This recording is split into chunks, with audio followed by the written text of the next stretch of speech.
Hello दोस्तों, तो आप सभी का स्वागत है हमारे एक बार फिर से यूट्यूब चैनल बड़ा कैरियर पर। तो जैसा कि हम लोग देख रहे थे क्लास 11th का एटॉमिक स्ट्रक्चर जो चैप्टर है इनऑर्गेनिक केमिस्ट्री में, उसके अनुसार देख रहे थे। और उसमें हम लोग पिछले क्लास इंट्रोडक्शन ऑफ एटम तो पढ़ लिए थे। फिर हम लोग उसमें एटॉमिक नंबर देखे थे, एटॉमिक नंबर क्या होता है, और उसके बाद मास नंबर, फिर representation of element and representation of particles. इन सभी चीज़ों के बारे में एक छोटा सा इंट्रोडक्शन हम लोग पिछले लेक्चर में देख चुके हैं।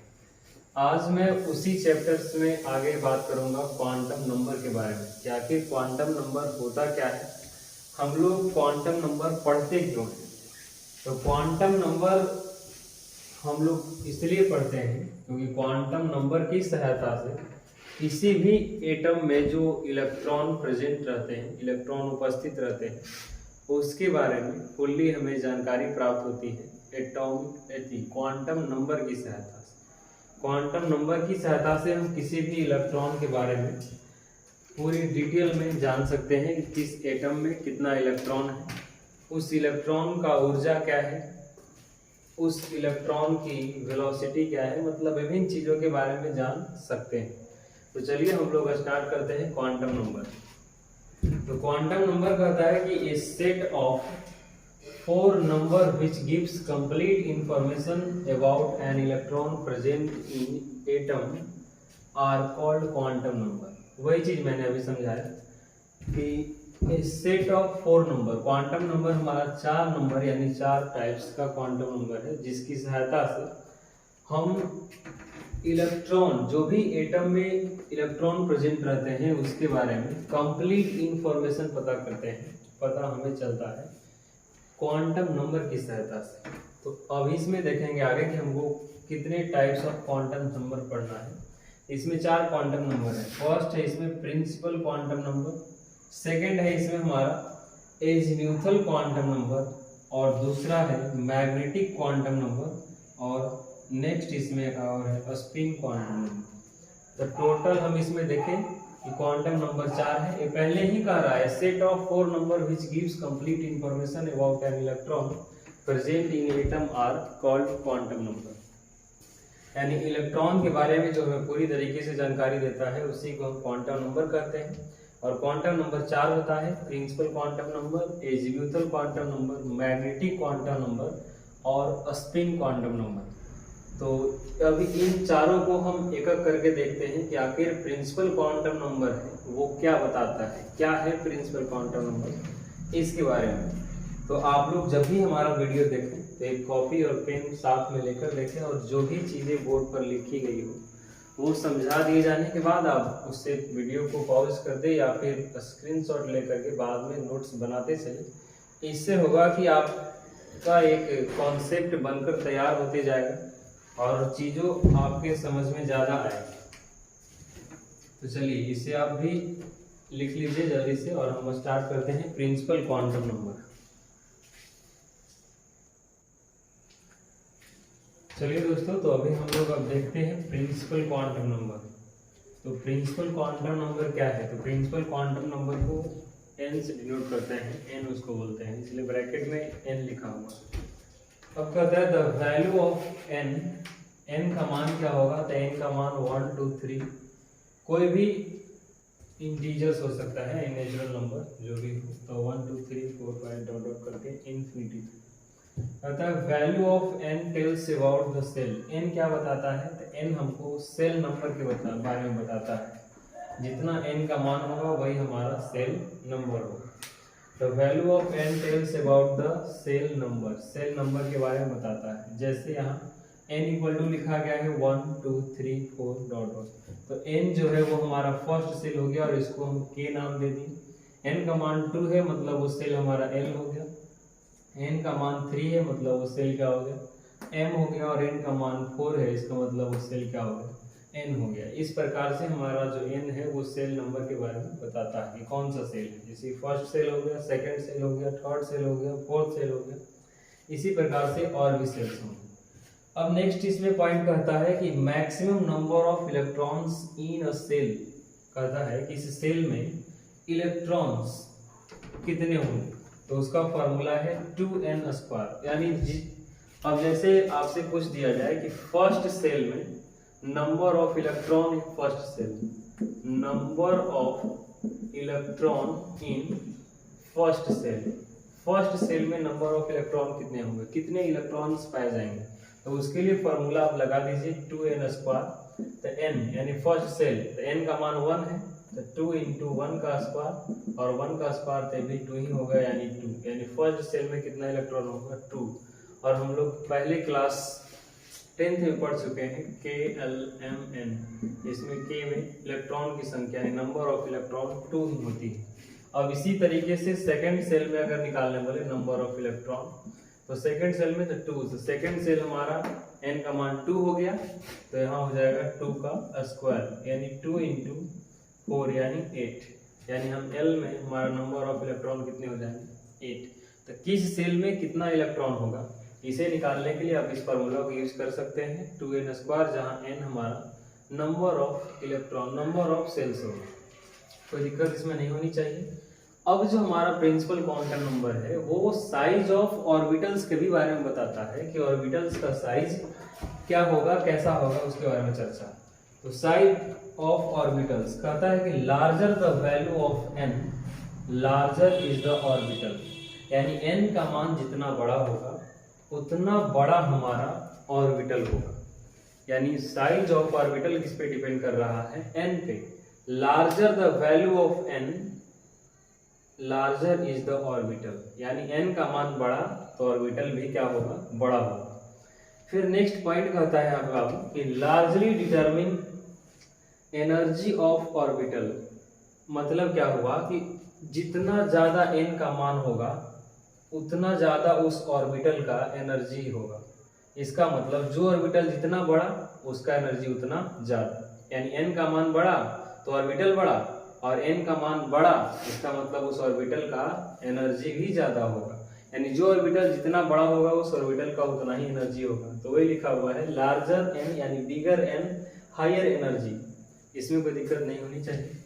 अब इसमें नेक्स्ट पॉइंट कहता है कि all electrons in an atom with same value of n, यानी सभी इलेक्ट्रॉन के लिए n का मान अगर सेम है तो n are said to be belongs to the same shell, तब वो सभी हमारा इलेक्ट्रॉन जो होगा एक ही सेल में बिलोंग्स करेगा। तो ये हमारा हो गया quantum principal quantum number. Principal quantum number क्या है, तो इसमें मुख्य बातें हैं जो ये चीज को थोड़ा सा याद रखिए। इसमें हमारा साइज ऑफ ऑर्बिटल, n का मान ज्यादा होगा वो ऑर्बिटल उतना ही बड़ा होगा, और जो ऑर्बिटल जितना बड़ा होगा उस ऑर्बिटल का उतना ही एनर्जी होगा। मुख्य बातें यहाँ याद करने वाली। बाकी आप इस फार्मूला को ध्यान में रख सकते हैं नंबर ऑफ इलेक्ट्रॉन्स में। और n क्या बताता है, तो n हमारा सेल नंबर बताता है, उससे हम सेल नंबर पता कर सकते हैं क्वांटम नंबर से कि कौन सा सेल है, किस सेल में कितने इलेक्ट्रॉन पाए जाते हैं। तो प्रिंसिपल क्वांटम नंबर इतना ही है, this is all about principal quantum number. अब हम लोग सेकंड एजीम्यूथल क्वांटम नंबर पढ़ते हैं, तो आप वीडियो को पॉज करिए और इसे अच्छी तरीके से लिख लीजिए, और अगर कोई डाउट है, समझने में दिक्कत है या हमसे कोई गलती हुई है तो उसे आप कमेंट बॉक्स में जरूर लिखें। इससे हम आगे की वीडियो में सुधार करेंगे और हमें एक नई अनुभव की, हमारे अंदर नई अनुभव की जागृति होगी। तो आप सभी के मदद से हम चाहेंगे कि आप हमारे कमियों को पता करें, जितना भी कमी है इसमें, और सभी कमेंट बॉक्स में लिखें, और मैं कोशिश करूंगा कि उन सभी कमियों को आने वाले वीडियो में सुधार करूं। तो जल्दी से इसको लिखिए और हम नेक्स्ट इसमें बढ़ते हैं एजीम्यूथल क्वांटम नंबर की ओर। चलिए दोस्तों, तो हम लोग देखते हैं एजीम्यूथल क्वांटम नंबर क्या है। तो एजीम्यूथल क्वांटम नंबर को हम L से डिनोट करते हैं, इसलिए वहाँ ब्रैकेट में L लिखा हुआ है। समझिए, बहुत अच्छे तरीके से समझिएगा इसे, क्योंकि ये बहुत ज़्यादा इंपॉर्टेंट है। कहता है it is also called angular quantum number. Azimuthal quantum number को ही हम एंगुलर क्वांटम नंबर भी कहते हैं। चलिए, ये बात हो गई। तो वही चीज़ कि azimuthal quantum number is also called angular quantum number. ठीक है। नेक्स्ट, यानी the tales about the shape of the orbitals, यानी जो हमारा एजीम्यूथल क्वांटम नंबर है, वो शेप ऑफ ऑर्बिटल्स के बारे में बात करता है कि ऑर्बिटल्स का शेप क्या होगा विद इन अ सेल, यानी सेल के अंदर जो भी हमारा है वो ऑर्बिटल्स का शेप क्या होगा। नेक्स्ट पॉइंट कहता है कि वैल्यू ऑफ एल, सबसे इंपॉर्टेंट पॉइंट, कि वैल्यू ऑफ एल, एल का मान क्या होगा। तो एल का मान 0 to n-1 और ओनली इंटीग्रल वैल्यू, सिर्फ और सिर्फ इंटीग्रल वैल्यू लेना है। एन सबसे इंपॉर्टेंट पॉइंट है कि वैल्यू ऑफ एल, एल का मान क्या होगा, तो 0 to n-1 यानी 0 से n-1 तक। अभी इसका कहने का मतलब क्या हुआ, तो देखिए इसका कहने का मतलब समझा दें। जैसे फॉर n इक्वल टू 1 तो l का मान क्या होगा, तो हम समझते हैं कि फॉर n इक्वल टू हमारा यहाँ हो गया 1, n क्या हो गया 1। जब n 1 हो गया तो इसमें l का मान, तो l का मान तो कहता है कि भाई साहब l होता है हमारा 0 to n-1। तो देखिए तो यहाँ l का मान क्या होगा, तो n का मान कितना दिया हुआ है 1, तो 1-1 यानी 0, यानी l इक्वल टू हमारा आ गया 0। तो l का मान क्या होगा 0, तो l का मान 0, इसका मतलब आप समझते हैं कि हमारा फॉर n, अगर सेल नंबर हमारा 1 है तो उसमें n l का मान यानी एजीम्यूथल क्वांटम नंबर का मान क्या होगा, ओनली 0 होगा। क्या होगा 0 होगा। अब नेक्स्ट पॉइंट इसमें कहता है कि particular value of L represent a definite subshell, हर एक सबसेल में एक उसका पार्टिकुलर वैल्यू होगा एल का। जैसे इस सबसेल में देखें कि 0 आया है इसलिए हम वहाँ 0 लिख दिए हैं। तब हम इसे इधर लिख सकते हैं, जैसे ns लिखते हैं तो n का मान यहाँ क्या है 1, क्या है यहाँ 1, तो हम इसे लिख सकते हैं 1s लिख सकते हैं, कोई दिक्कत इसमें नहीं होनी चाहिए। अब हम जैसे इसमें l का मान देखते हैं कि n इक्वल टू हम 2 ले लें सेकेंड सेल के लिए, यानी नंबर ऑफ सेल यानी प्रिंसिपल क्वांटम नंबर का मान 2 हो गया, तब l का वैल्यू क्या होगा, तो 0 to n-1, तो 0 to n-1 यानी हो गया 0 और 2, n का मान 2 यानी 2 में से एक जाएगा, यानी 0 to 1 हो गया। इसका मतलब 0 भी होगा और 1 भी होगा, 0 भी होगा और 1 भी होगा। तो 0 किसके लिए होगा, तो 0 जो हो रहा है वो किसके लिए हो रहा है, s के लिए, और जो 1 हो रहा है 1 किसके लिए हो रहा है, p के लिए हो रहा है। इसमें कोई दिक्कत नहीं होनी चाहिए। 0 किसके लिए हो रहा है, s के लिए, और 1 किसके लिए हो रहा है, p के लिए। तब हम इसे ऐसे लिख सकते हैं n का मान कितना है 2 है, इसलिए 2s भी लिख सकते हैं, और n का मान 2 है और यहाँ क्या है 1 किसके लिए, p के लिए, यानी इसमें 2s भी होगा और 2p भी होगा। अब हम n इक्वल टू 3 लिखते हैं बाबू। जैसे ही 3 लिखेंगे तो हमारा l का मान जो है वो 0 to 3-1 यानी हो जाएगा हमारा 0 भी होगा, 1 भी होगा और 2 भी होगा। यानी इसमें हमारा 0 s हो गया और 1 जो है वो p हो गया और 2, तो 2 देखेंगे कि l का मान 2 किसके लिए है, d के लिए है, तो यहाँ d हो जाए। तब इसे हम लिख सकते हैं, क्या लिख सकते हैं इसमें लिख सकते हैं n का मान 3 है तो 3s लिख सकते हैं, n का मान 3 तो 3 और p है तो p लिख सकते हैं, n का मान 3 तो 3 और d है तो क्या लिख देंगे d, यानी इसमें 3s 3p और 3d हो गया। तो देख रहे हैं आप लोग कि कैसे हम l का मान निकाल रहे हैं, l का मान कैसे निकलेगा। अगर हम n इक्वल टू 4 कर दे बाबू, तो n इक्वल टू जैसे ही हम 4 करते हैं हमारा उसमें आ जाएगा l का मान जो है वो 0 to 3 आ जाएगा। इसका मतलब 0 भी होगा, 1 होगा, 2 होगा और 3 होगा। 0 मतलब s और ये p हो जाएगा और ये d हो जाएगा और ये f हो जाएगा। तो इसे हम लिख सकते हैं इस तरीके से 4s 4p और 4d और 4f लिख सकते हैं। l का मान निकालने में किसी को कोई परेशानी नहीं होनी चाहिए। l का मान एकदम सिंपल है 0 to n-1। n हमारा नंबर ऑफ सेल यानी कक्षा की संख्या होगा, यानी प्रिंसिपल क्वांटम नंबर हो। तो देखिए आप कि हम इसमें n का मान 1 रखे हैं, तो कैसे निकाले हैं n का मान, 2 रखे तो इसमें आया, 3 रखे हैं तो इसमें, और 4 रखे तो इसमें। और इसी के आधार पर जो हमारा एनर्जी ऑर्डर लिखा जाता है, जैसे 1s 2s 2p 3s 3p 3d 4s 4p 4d 4f, ये सब जो भी लिखा जा रहा है वो हम लोग अगली क्लास में बात करेंगे कि उसमें एनर्जी ऑर्डर क्या होता है, कैसे लिखते हैं। फिलहाल अभी मैं इसमें यही सिखा रहा हूँ कि L का मान हम कैसे निकालेंगे। तो L का मान कैसे निकालेंगे वो वहाँ बता दिया गया है। और उसी के आधार पर यहाँ एक पॉइंट लिखे हैं कि particular value of L represent a different subshell, यानी हर एक सबसेल में L का मान निश्चित होगा। जैसे S है तो इसमें 0 हो गया, देखे आप लोग, P है तो इसमें देखिए 1 है, D है तो इसमें 2 है, और F है तो 3 है। और भी जब इसमें बढ़ाएंगे मान, n का मान 5 तो G रहेगा 4 और H रहेगा तो 5। तो ये हमारा एजीम्यूथल क्वांटम नंबर हो गया। एजीम्यूथल क्वांटम नंबर हम लोग कैसे निकालते हैं, तो ये पूरी तरीके से एजीम्यूथल क्वांटम नंबर नहीं हुआ है, अभी इसमें थोड़ा सा और बचा हुआ है, तो जल्दी से इसको आप लिखिए और उसको मैं करता हूँ।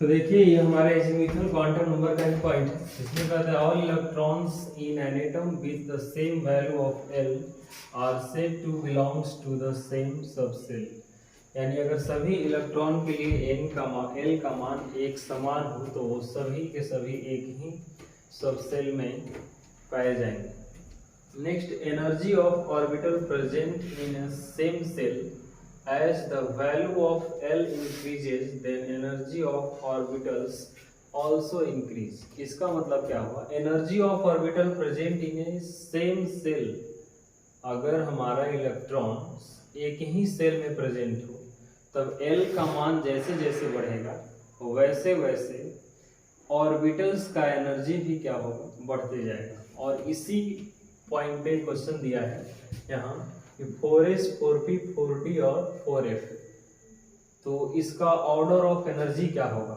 सबसे पहले तो हम देख रहे हैं कि n का मान निकालना है, तो n का मान 4 है, इसमें भी 4 है, और इसमें भी 4 और इसमें भी 4। और L का मान तो हमारे पीछे देखे हैं कि S के लिए L का मान 0 होता है, और P सबसेल के लिए 1 और D के लिए 2 और F के लिए 3। तो इसका देख रहे हैं कि L का मान जैसे जैसे हम आगे बढ़ रहे हैं इंक्रीज कर रहा है, तो यहाँ लिखा हुआ है L increase then energy of orbitals also increase. सबसे ज्यादा L किसका है, F का है, इसलिए हमारा 4F का ऑर्डर ऑफ एनर्जी सबसे ज्यादा होगा। उससे कम किसका होगा, 4D का, और उससे कम 4P का, और सबसे कम 4S का होगा। तो जैसे जैसे L बढ़ेगा वैसे वैसे हमारा ऑर्बिटल्स का एनर्जी भी बढ़ते जाएगा। तो ये हम लोग देखे बाबू दो इसमें पॉइंट क्वांटम नंबर का, प्रिंसिपल क्वांटम नंबर और एजीम्यूथल क्वांटम नंबर। अब हम लोग नेक्स्ट लेक्चर में देखेंगे आगे मैग्नेटिक क्वांटम नंबर और स्पिन क्वांटम नंबर। तो ये हो गया, और इसको आप सही तरीके से लिख लें, और जो भी डाउट्स हो वो कमेंट में ज़रूर लिखें, और कोई भी कमी है तो वो भी बात ज़रूर लिखें। और अगर वीडियो अच्छा लगा हो तो लाइक और चैनल को सब्सक्राइब करें, और अपने दोस्तों के साथ इस वीडियो को शेयर करें। यदि आप लगता है आपको कि इससे फ़ायदा होने वाला है तो उसे शेयर करें। तो मिलते हैं नेक्स्ट लेक्चर में।